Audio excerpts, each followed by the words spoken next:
Hello! We are the 8 Strings. I'm Yubin, the violist. And I'm Nika, the violinist. Today we want to talk about 5 habits to avoid during your practice. We strongly believe that the quality is more important than the quantity of practice time. 10 minutes of good practice can be much better than a whole hour of practice. Now let's explore what are these 5 habits that you should avoid.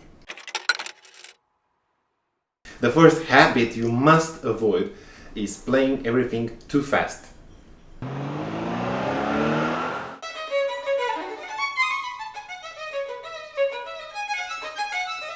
When you play everything fast, especially at the beginning of learning a new piece, it is impossible to give full attention to every detail. Make sure you always practice slowly so that you can properly train your muscle memory.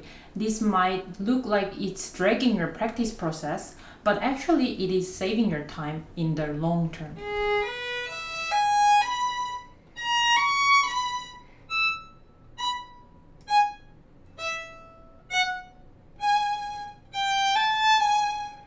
The second bad habit is to practice without the metronome.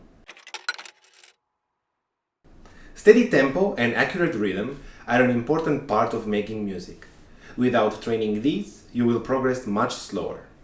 You might think that you have a good tempo and rhythm, but this can be very subjective.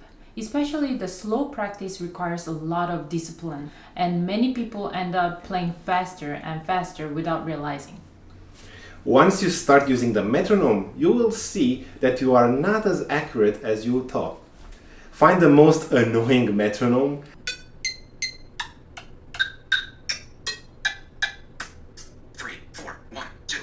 and make it your soulmate.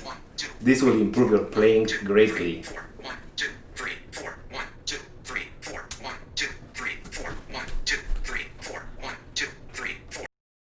The third mistake is playing and playing and playing.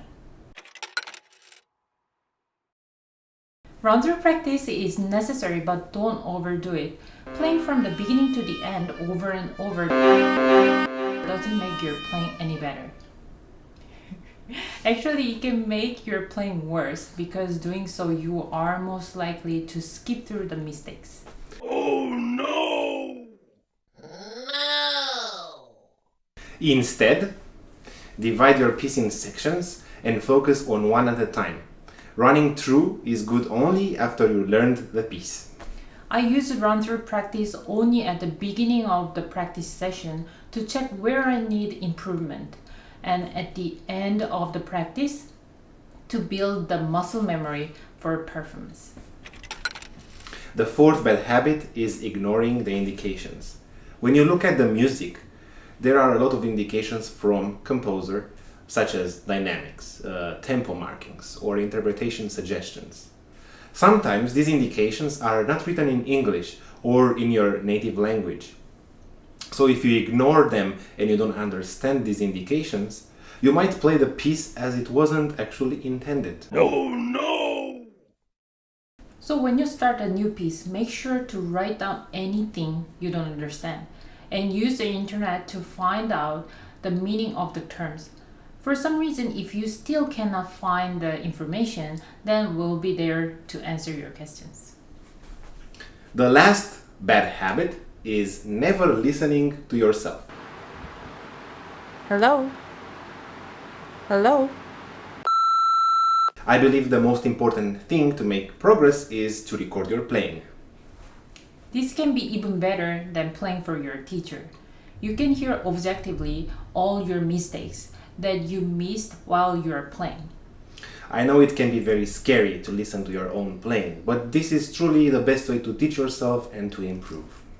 Whenever I run through at the beginning of the practice, I record myself with the phone and listen and decide which section needs more attention.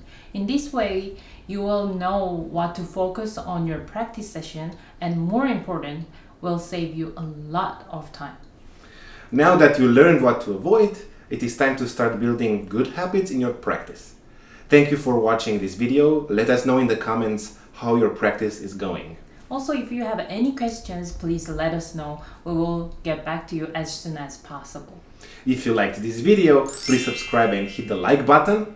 We hope to see you for our next video. Bye!